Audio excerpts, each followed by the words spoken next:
The moment Pam Bondi opened her mouth, you could feel something was off. Not because she stumbled, not because she slipped, because she didn't answer anything at all. And in Washington, silence is never empty. It's a message, a warning, a sign that someone is protecting something far bigger than themselves. And today, when Senator Dick Durbin pressed her with questions she couldn't dodge forever, that silence became deafening. What unfolded in that Senate chamber wasn't just discomfort or defensiveness. It was the unraveling of a story that's been building for months. A story about power, secrecy, and a Justice Department drifting away from the very idea of justice. Durbin didn't raise his voice.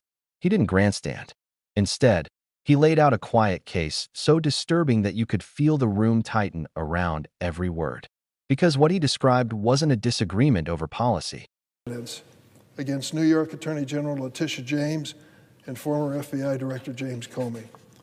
Mr. Seibert, a Republican appointed by Donald Trump just a few weeks ago, stayed true to his oath to the Constitution and his commitment to follow the facts and the law.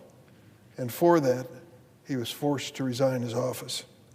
In his place, President Trump installed his personal attorney, an attorney with no experience as a prosecutor, never did it before, to indict James Comey in a politically motivated case considered by career prosecutors in that office too weak to bring charges. This indictment represents the latest step in President Trump's long crusade to weaponize the federal government against his perceived political enemies, a return to the days of Richard Nixon.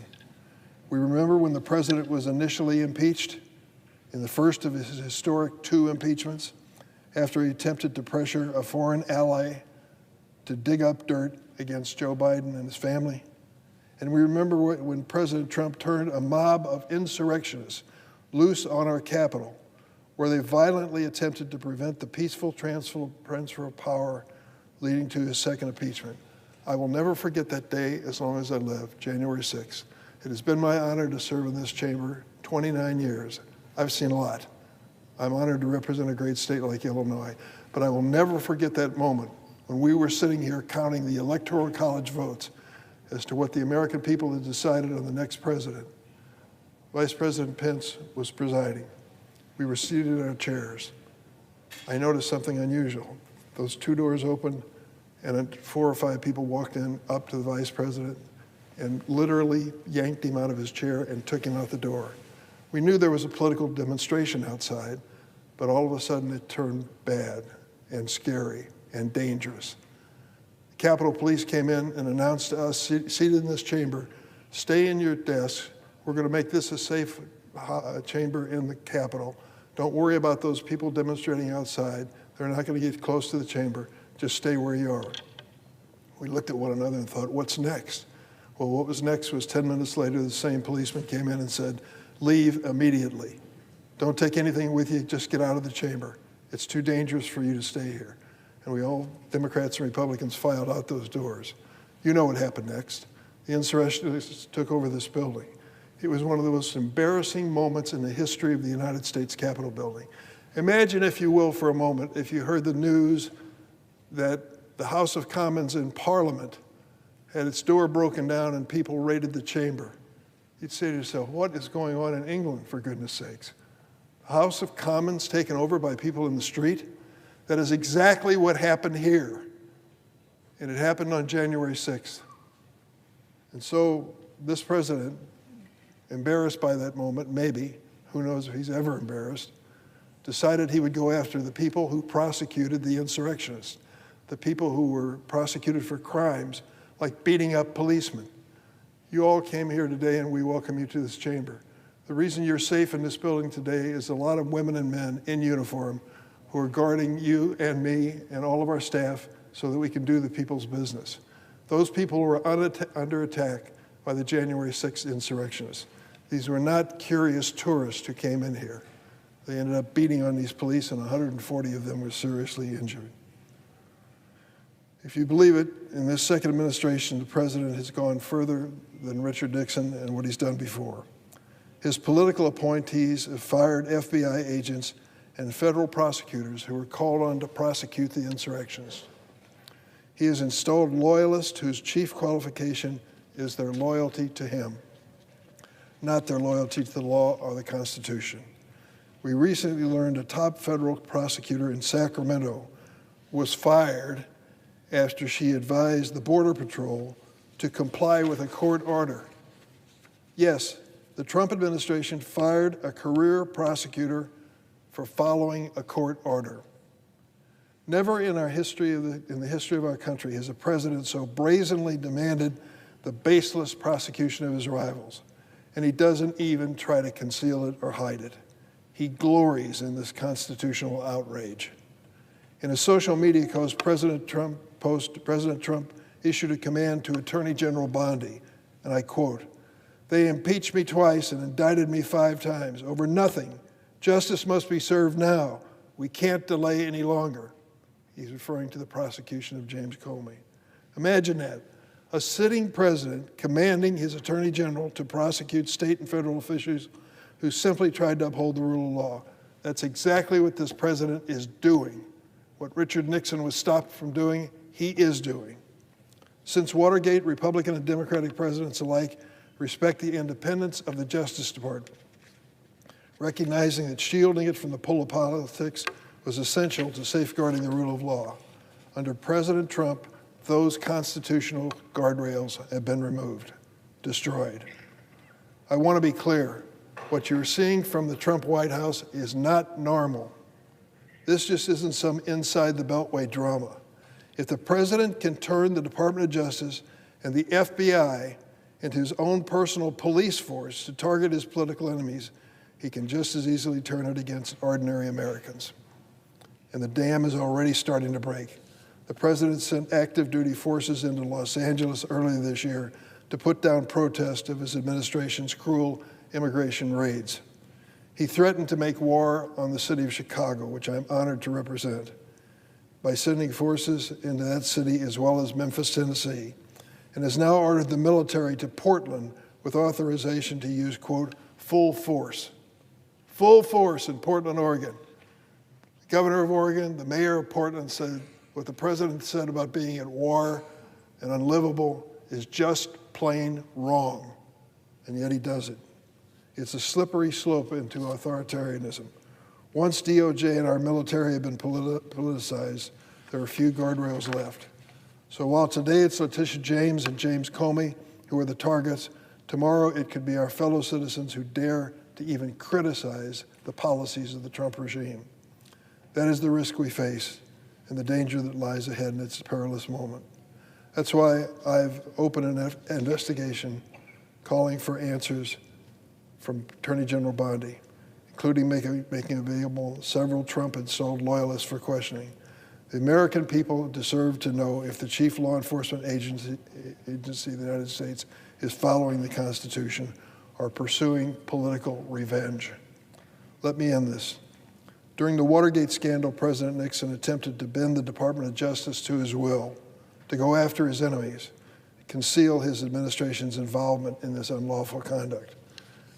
It was a slow-motion breakdown of accountability in the one agency that's supposed to protect the rest of us from abuse. From the moment Bondi sat down, it was clear she didn't want to be there. She dodged. She deflected. She fired back at senators with personal jabs instead of answers.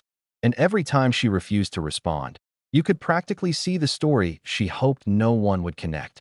A Justice Department reshaped not for fairness, but for loyalty. She came prepared with slogans. She came prepared with distractions. But she wasn't prepared for the truth Durbin brought into that room that he started by using her own words against her. A statement she once delivered with righteous confidence, accusing previous administrations of playing politics with law enforcement. She said it was a betrayal of public trust. She said it shattered faith in the system. Strong words. But as Durbin pointed out, those words didn't describe the past. They described what she was doing right now. It was surgical, precise, and suddenly, the distance between her speech and her actions felt impossible to ignore, because under Bondi's leadership, the Department of Justice hasn't just shifted. It's been weaponized. It's been used to shield allies, punish critics, and silence anything that might threaten the image of the people running it. Agencies aren't acting like neutral protectors anymore. They're acting like political foot soldiers. And nothing made that clearer than the incident Durbin brought up next. He turned to Chicago. A Tuesday night in the South Shore neighborhood. No warning. No coordination with local leaders. And then, Black Hawk helicopters cutting through the sky, armed agents dropping onto rooftops, swarming apartment buildings like a scene from a blockbuster movie. Residents were ripped from their beds. Doors were smashed in. Children and adults were zip-tied and held without any legitimate cause. And when one agent was confronted about the kids, "F them kids," that wasn't rumor. That wasn't speculation. That was the quote. And the Department of Justice defended it. Try to imagine it. Waking up to armed men in your home.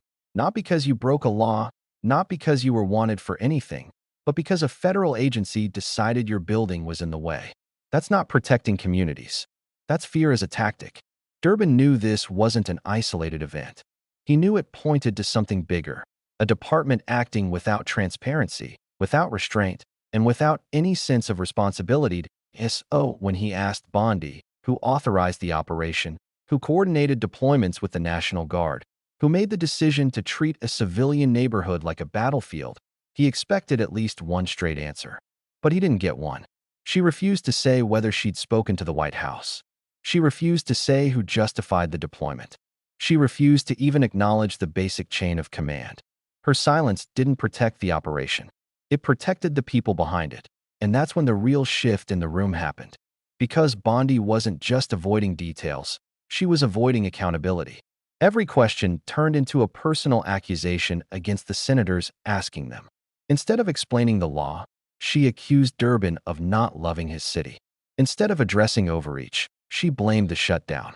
Instead of answering for actions taken under her watch, she masked the truth beneath political smokescreens. But those smokescreens didn't hide her discomfort. They highlighted it. Durbin pressed forward anyway. And then came the part everyone had been waiting for. The part Bondi knew she couldn't escape forever. The sealed names. The infamous client documents from the Epstein investigation.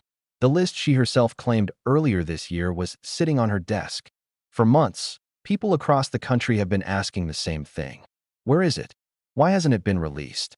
What's inside that the public isn't allowed to see? Today should have been the moment she finally answered. But when Durbin asked, her silence was louder than any explanation. She refused again. Not because she couldn't speak, because she wouldn't. She gave nothing. No timeline, no reasoning, no transparency. Just avoidance.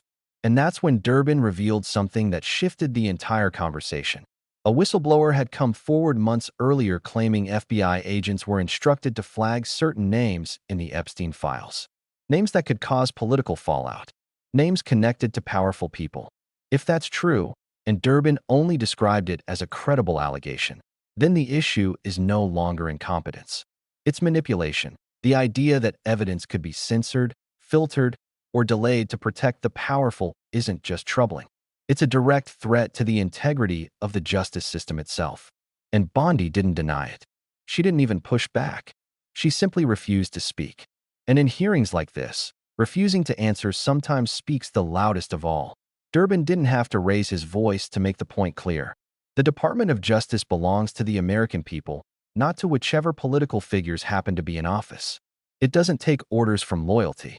It takes orders from the Constitution. And when the person leading that department refuses to answer basic questions, refuses to clarify decisions that affect millions, refuses to explain raids, deployments, or concealed documents, it becomes impossible to pretend the system is still functioning the way it should. He laid out a picture of a department not broken by accident, but reshaped intentionally. A department more focused on protecting the interests of a few than serving the rights of everyone else. A department where silence is strategy, where deflection is policy, and where transparency is treated like a threat. And the harsh truth he left on the table was this: when justice bends to shield the powerful, it breaks for everyone else.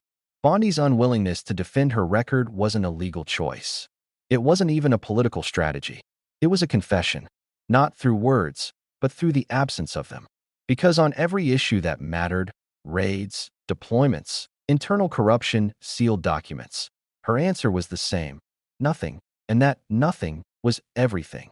Durbin ended with a warning that echoed long after the hearing closed.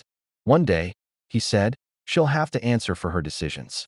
Not just the ones she made, but the ones she covered for. Every concealed file, every avoided question, every community left shaken by actions no one will explain. Power can hide the truth for a while. It can delay consequences. It can intimidate critics. But it cannot erase accountability forever. Eventually, someone has to answer, and that's where he left us, with a question bigger than Washington, bigger than one official, bigger than one hearing. Who holds the Department of Justice accountable when the people running it refuse to be accountable themselves? The courts? Congress? Journalists? Or the American people who refuse to let silence replace truth? Durbin's answer was simple. We do. And he said it without theatrics, without outrage, without noise.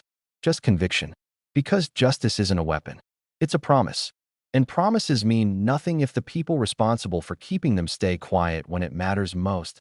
If you want more deep dive breakdowns, high retention political stories, and real explanations without the noise, make sure to subscribe, hit the like button, and turn on notifications so you never miss the next one.